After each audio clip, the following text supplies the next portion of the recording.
Selamat pagi, kembali berjumpa di Kompas Bisnis Sapa Indonesia Pagi, Saudara. Saya Paskalis Iswari. Saudara, pelatih Timnas U23 Sinteyong tegaskan nyali anak asuhnya tak ciut jelang lawan Uzbekistan di semifinal Piala Asia. Timnas akan menampilkan permainan terbaiknya. Kendati Uzbekistan menjadi tim yang diunggulkan dalam semifinal Piala Asia kali ini karena tak pernah kalah dan clean sheet selama kompetisi, pelatih Sinteyong bertekad Timnas U23 akan menampilkan permainan terbaiknya. Sinteyong juga berharap dengan penampilan apik, Timnas dapat meraih kemenangan.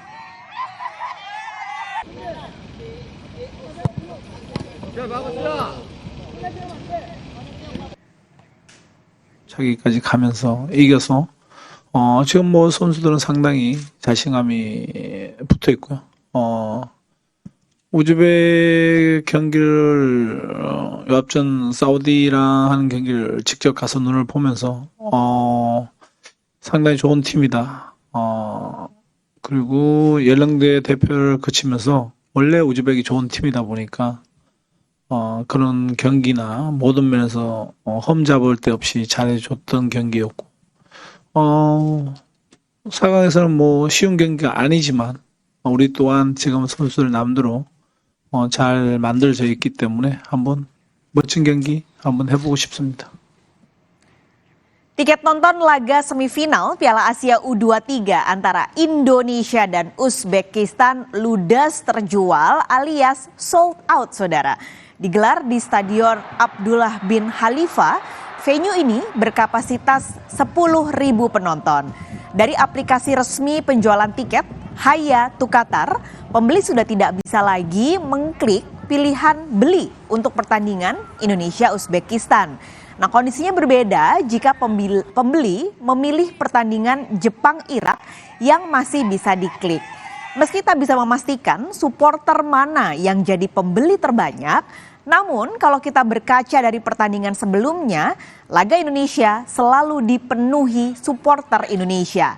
Timnas U23 telah menjalani 3 pertandingan di stadion ini.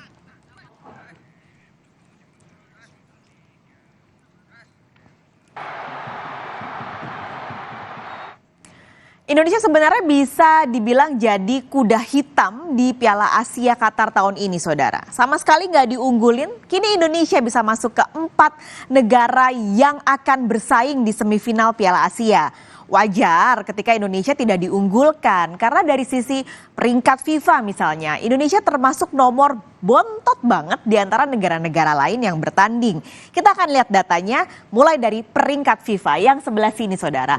Ada 4 negara yang akhirnya masuk ke Piala Asia semifinal, yaitu Jepang, Irak, Uzbekistan, dan Indonesia. Anda lihat peringkat FIFA per April 2024, Indonesia jauh banget dibandingkan dengan negara-negara lawannya di semifinal. Jepang ada di paling tinggi, nomor 18, Irak di 58, Uzbekistan 64, dan Indonesia sendiri saat ini di peringkat 134. Nah, peringkat FIFA ini, Saudara, merupakan metode yang dihitung dengan metode yang ditentukan oleh FIFA, yang merupakan badan pengatur sepak bola dunia untuk 211 anggotanya. Ini diperkenalkan sejak Desember 92. Jadi penghitungannya sebenarnya cukup rumit. Jadi ada pertandingan selama 1 tahun, ini dilihat mana yang seri, mana yang menang, mana yang kalah, dan juga ada perhitungan seberapa penting pertandingannya. Nah, metode yang sudah dipakai dari tahun 92 ini sekarang lagi banyak dapat kritik oleh penggemar bola karena sebenarnya katanya udah nggak relevan lagi pertandingannya atau penghitungannya. Jadi FIFA sekarang lagi menggodok perubahan metode penghitungan peringkat. Ini untuk peringkat FIFA. Kita geser, ada satu lagi data yang dilihat dari valuasi tim. Kalau dilihat dari valuasi tim, Jepang masih menduduki nomor 1 dari 4 negara yang masuk semifinal Piala Asia. 3,9 triliun rupiah. Ini kami hitung semuanya dengan rupiah, Saudara. Yang posisi kedua adalah Uzbekistan dengan nilai 513 miliar rupiah. Jadi meskipun dia peringkatnya 64, tapi untuk valuasinya Uzbekistan ini terbilang cukup tinggi dibandingkan dengan negara-negara lain. Yang ketiga ada Indonesia. Jadi meskipun Indonesia di nomor 134, tapi kalau ngelihat secara valuasi dia masih atau Indonesia masih berada di atas Irak yang nilai valuasinya adalah 181 miliar meskipun peringkatnya jauh dibandingkan dengan Irak. Nah, kalau valuasi ini saudara dihitungnya adalah dari total harga transfer atau harga pasaran seluruh anggota Timnas U23. Jadi kembali kalau kita bandingkan antara Indonesia dan juga Irak meskipun secara peringkat jauh sekali, tapi kalau dilihat per pemain yang ada di skuad Garuda Muda bisa disimpulkan lebih mahal dibandingkan dengan pemain Timnas U23 Irak. Padahal sebenarnya penghitungannya sama karena kedua negara ini jumlah skuadnya di Timnas U23 sama-sama berjumlah 23 orang. Lalu siapa pemain dengan valuasi tertinggi di tim U23? Kita lihat ya dari, saya kembar nih sama-sama pakai baju merah. Oke, kita geser dulu ke yang nomor 1, ada Rizky Ridho dengan valuasi dan termahal saat ini yaitu pemain bek tengah Rizky Ridho yang saat ini tergabung dalam klub Persija Jakarta, nilainya 6,95 miliar rupiah.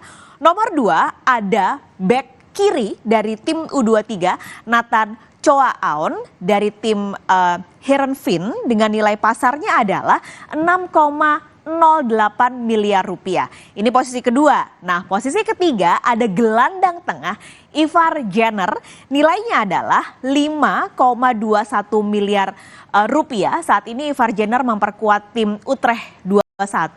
Lalu kita geser lagi nih, nilainya sama nih sama Ivar Jenner yaitu Marcelino Ferdinand, gelandang serang di tim U23 dengan nilai sama yaitu 5,21 miliar rupiah.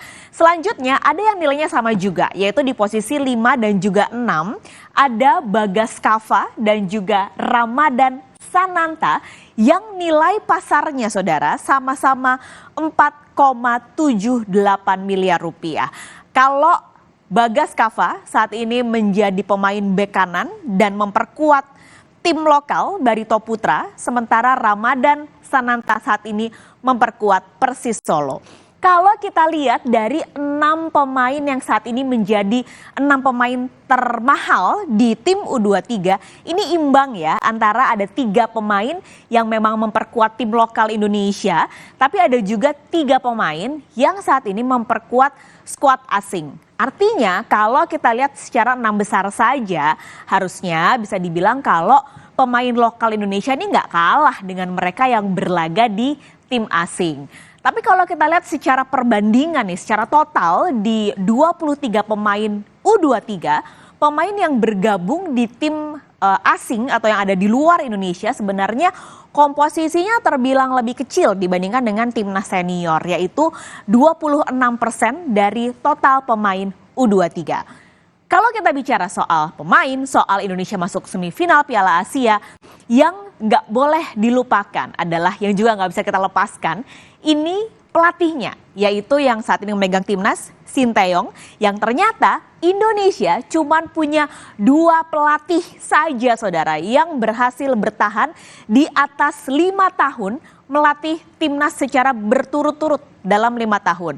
Salah satunya adalah Sinteyong dan yang paling lama saat ini kita bahas dulu yang pertama. Ini adalah Anton Pogacnik, pelatih asal Yugoslavia. Ia ketika itu melatih timnas dari tahun 54 sampai 63. Artinya 9 tahun Pogacnik bersama dengan timnas Indonesia. Waktu dipegang oleh Pogacnik, banyak sekali prestasi yang ditorehkan oleh timnas. Salah satunya adalah medali perunggu Asian Games tahun 58 yang kala itu digelar di Tokyo, Jepang. Pogacnik juga jadi satu-satunya pelatih yang mampu membawa timnas ke Olimpiade. Itu terjadi di tahun 56 digelar di Australia. Tapi akhirnya di tahun 63 Pogacnik ini mundur. Mundurnya ini nggak lama setelah terjadi skandal Senayan tahun 62. Ini skandal yang cukup besar ketika itu karena melibatkan suap sejumlah pemain timnas. Nah, setelah Anton Pogacnik ini, pelatih asal Yugoslavia, nggak pernah ada lagi pelatih yang mampu bertahan lama Bahkan 5 tahun aja nggak pernah. Paling 3 tahun itu paling lama. Ada juga yang 1 tahun. Ada yang keluar masuk setahun, lalu keluar lalu masuk lagi setahun. Semuanya nggak kuat. Kita bisa bilang rahasia umum kalau perpolitikan sepak bola Indonesia masih banyak yang harus dibenahi.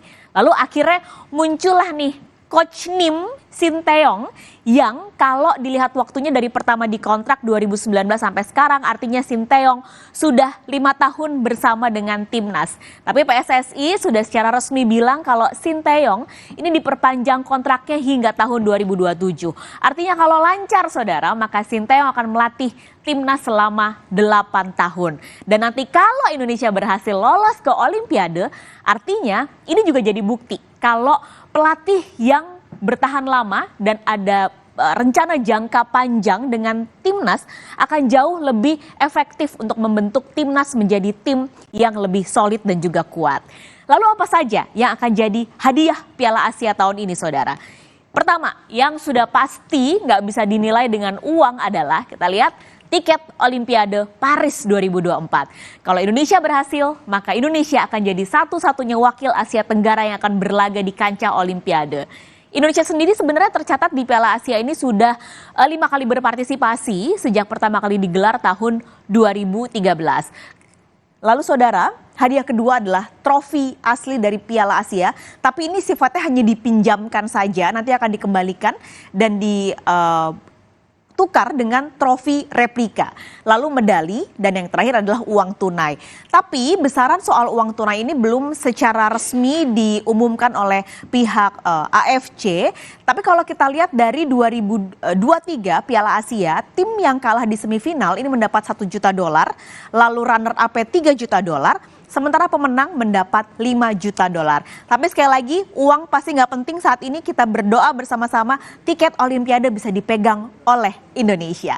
Nah saudara, kita akan kembali lagi Kompas Bisnis usai jeda dengan informasi 186 orang di Sukabumi, Jawa Barat tertipu investasi bodong dengan iming-iming mendapat keuntungan dari sewa dan gadai rumah. Kerugian mencapai 5 miliar rupiah.